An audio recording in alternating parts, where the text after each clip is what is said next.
morning. Today is Monday, Ches Shvat Tovshin Ayin Tes. We are in Teres Menachem, Sefer Mamarim, Tovshin Yud Gimel, in the Mamar of Yud Beis Tammuz, Daas. We are on page Kuf Pevav at the bottom. 4 lines from the bottom. The line starts Behoiris at the full stop. Ve'al Zen Ne'emar. The Rebbe is explaining the difference between Havaya and Elikim.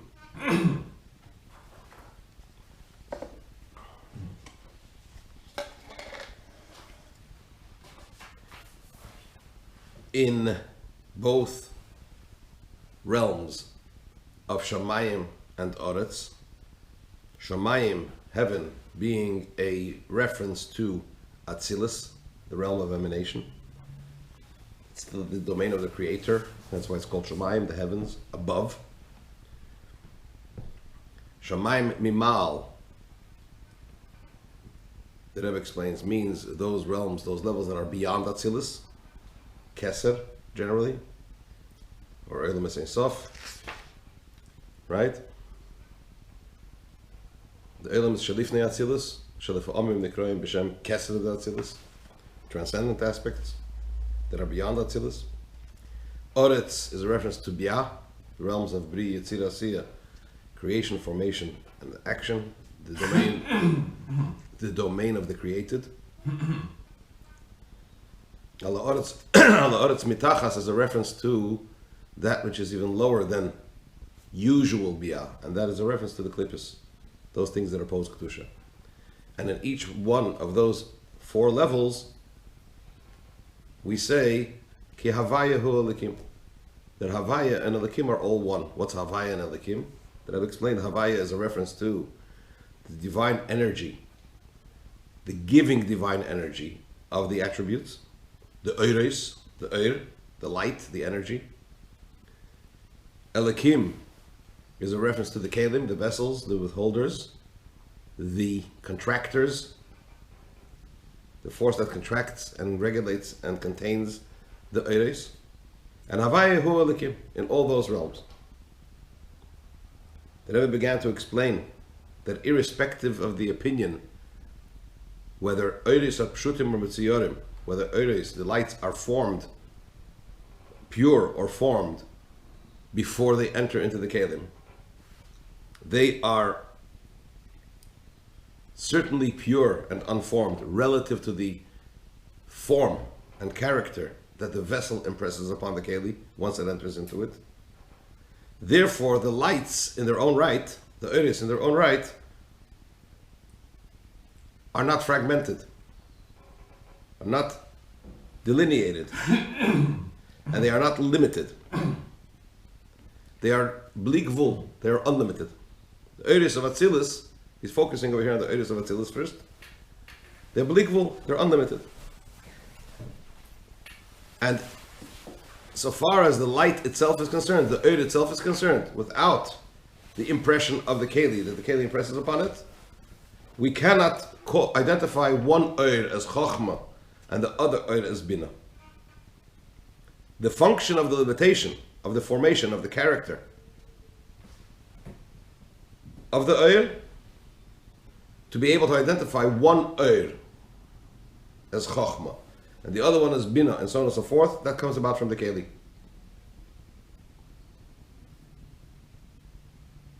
In other words, the Rebbe says, the Kelim of Atzilus, they limit the divine lights, the Eires, and therefore they contract them, and therefore they bring them into some sort of delineation. They bring delineation into the Eires. That's where we're up to. 4 lines from the bottom on page Kuf Pevav. Ve'al Zen Ne'emar. And it is concerning this that the verse states, that the pasuk says, "V'yadai togemer," you should know, "Ki Havaya hu Elikim b'Shamayim." That Havaya, meaning the Eires, and the Ke is hu Elikim. The Havaya and Elikim are one. Where? B'Shamayim in Atzilus, starting with Atzilus. What's the pasuk telling you? Think about it, contemplate it, bring it close to your heart. The Av sheha Eires v'Kelim b'Atzilus. For although the divine lights and the vessels in the realm of emanation to use the terminology of the pasuk. Havaya v'elikim kfi she'em b'shamayim. The forces of Havaya and Elikim as they are b'shamayim in Atzilus. Heim lechu'ur hafachim zeh would seem to be opposites to each other. Why is that? Ki ha'ir li yesh she'em b'yischalkus v'agbola. Harei u'beifin shel ispashtus lein kates. Because the divine lights, the divine energy of Atzilus, being that it has no delineation and no limitation, therefore it is in a mode of expansion without end. On the top of Kuf Pei Zayin. To such an extent is its expansion unlimited, that in any place that it expands and is drawn and is stretched, it is exactly in the same mode as it was in its previous place. Not only as it was in its previous place, but also as it was earlier.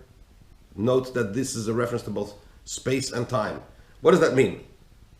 It's unlike a torch, for example, a very powerful torch, where the light is very powerful next to it. It could shine very, very far.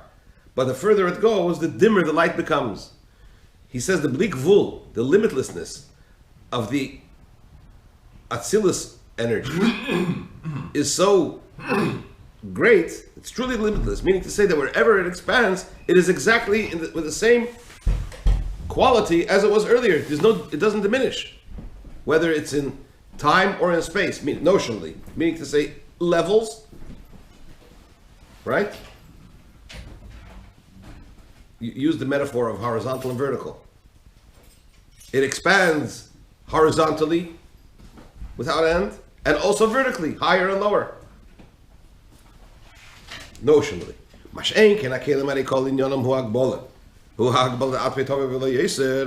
This is the exact opposite, it would seem, of the vessels. Their whole function, what do they come to accomplish? The limitation which tells the tells the divine energy, you should come up to this point, but don't go any further. So that's one point, that it limits it. The noise of Allah Hagbola, in addition to this limitation. Right? It limits it. It says this is the point up to where you should reach and don't go any further. And in addition to that, from that point where it causes the Eir to end, something else begins. Vim Kain. If that's the case, therefore, the divine lights of Atzilus and the divine vessels of Atzilus are contradictory matters from one extreme to the other. They're totally opposites, total opposites. Mikol Mokaim. This is what the pasuk tells us. Nonetheless, Tzarich Leida, one needs to know Shahavaya Hu Halikim Hashamayim, that the Eiris and the Kalim in Atzilus, the energies, the lights, and the vessels of Atzilus, is one. Havaya Hu Halikim. The Eiris are the Kalim, and the Kalim are the Eiris. They're all one. Hainu, or the Eiris are the Kalim. Hainu. Shaha Eiris Havaya V'Kalim Halikim. Shabbat Atzilus B'Shamayim Inyan Echad. That the lights and the Kalim of Atzilus, the lights and the vessels of the world of emanation, which in the words of the pasuk, in the terminology of the pasuk means Havaya and Elikim B'Shamayim, Inyanam Echad, they're really one and the same concept and the same idea. What's the pshat? I just finished explaining to you, says the Rebbe, that they're opposites. The pasuk says no, they're one. Despite being opposites, they're one. What's the pshat? The Rebbe explains. The Rebbe is going to explain two aspects in Eir and two aspects in Kelim in which they are one. To explain this, what's the idea of the light, of the energy? It shines, it illuminates, it shines. There's two things. First of all, it shines, so that's a condition within the Eir. And then there's a condition in the receivers of the Eir, the receivers of that energy, the receivers of that light, that they receive light from it. So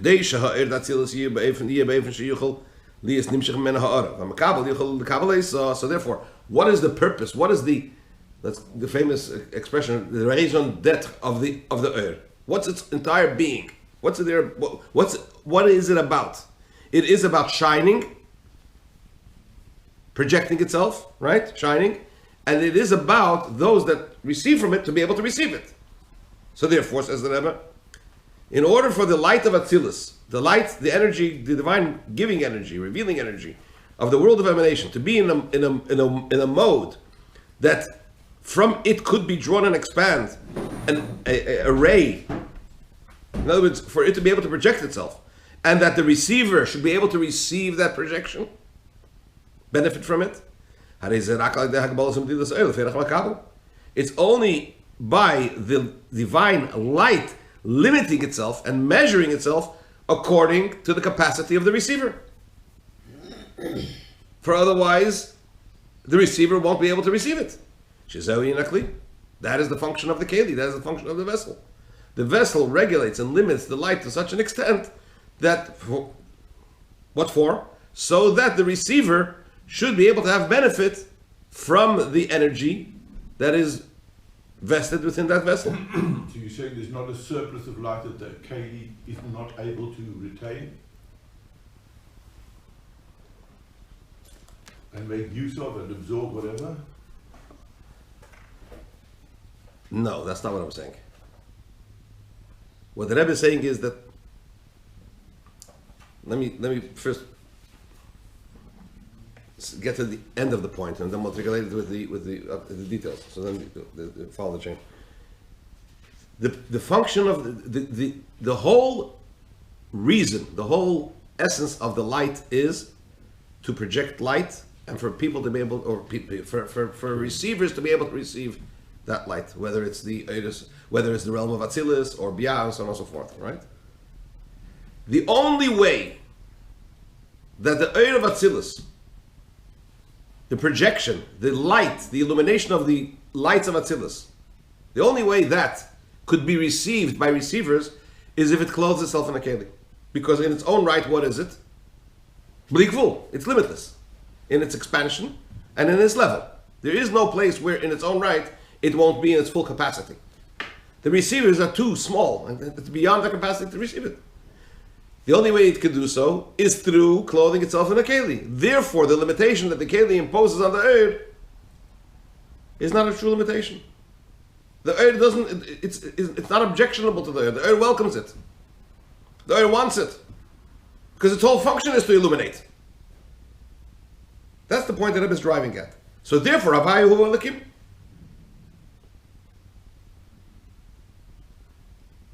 Right? He's not going now into whether the keli has any, if there's any aspect of the earth that is there for the purpose of the keli itself.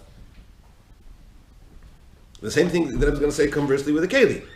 That being that the whole purpose of the keli is tzimtzum, the imposition that the keli imposes onto the earth, is in order to be able to cause the earth to be able to fulfill its function. So the keli is not really there to interfere or to limit it. On the contrary, it's there to assist the earth to be able to fulfill its function. So again, Avayahu Elikim. That's the point that Rebbe is driving at. And the Rebbe is going to explain it in two aspects. There are two aspects in the earth which the earth welcomes in the keli. Rather, there's one aspect in the earth and one aspect. There are two aspects in which the earth is similar to the keli, as it were, and there are two aspects in the keli which are similar to the earth. As a result of which, the pasuk says, "Ki havayu hu elikim b'shamayim." They start with shamayim. Then he's going to go into b'shamayim mimal, and then ala oretz and ala oretz mitachas. Should we carry on, or we need to stop? What I don't understand is how the light has gone through no contraction whatsoever as it came down to Atzilus. He didn't say it didn't go through a contraction. It went through a contraction. There's tzimtzum addition, first of all. Yeah, that's what I'm saying. But you're asking, I think what you're asking is that if it's gone through a contraction, how could it be bligvul? Yeah, you said the light's the same in all the vessels Within Atzilus, within Atzilus. right? Isn't the object of the vessels to modify the light in some form? You need, because each vessel is slightly different, so the light has to be has some form of modification. What I said was that before it comes into the keli, before it if the earth in its own right is bligvul, That's where the keli comes in, to cause limitation in the oil. No, So you're that- saying something else. You're also saying that the light that goes into that keli is already like not predestined, but Oh. it's to suit that keli. That's a discussion. The Rebbe mentioned it That's the obliquely. point I'm making. Yeah. Yeah. So the Rebbe therefore, mentioned- how can the light be the same in each one? Surely there has to be some. Because it or- has the same source, but it's like So that by goes- definition, the keli must affect it in some way. Or it's only the light that goes into the keli is already suited just for that keli. No, there's no question that once the oil comes It's into a the different light. It's not the same light. But it's not necessarily contracted. It's maybe selected. Yeah, I There's see two, that. there are 2 points. Yeah. Once the oil comes into the keli, there's no question that the oil of Chochmah and the oil of Bina is projected differently. When you look at the oil of I Chochmah understand that. and the oil of Bina, once they are clothed in the kelim, you can see this is Chochmah, this is Bina. By virtue of you saying only of the keli, that's what you said. Depending on which opinion. Yeah, you see, you But the Rebbe didn't that's go a- into it. The Rebbe mentioned it obliquely. What the Rebbe said, that even according to the opinion that says that there is some type of character within the oil, before it clothes itself into the keli, that draws it to a specific keli. So in other words, the oil of Chochmah, there's something in the oil of Chochmah that attracts it Yeah. to the keli of Chochmah. And the same thing with Bina and so on and so forth. Nevertheless, the character and the form, notional form as it were, that each respective oil has is so subtle relative to the keli that relative to the impression the keli makes on it, it is still considered unformed and pure. The Rebbe didn't go into that. They're not the same. Well, the Rebbe didn't go into that, Yeah. and I said that I would try at some point, if possible, Yeah. to expound on that, but without promises. But the Mitzvah will continue tomorrow.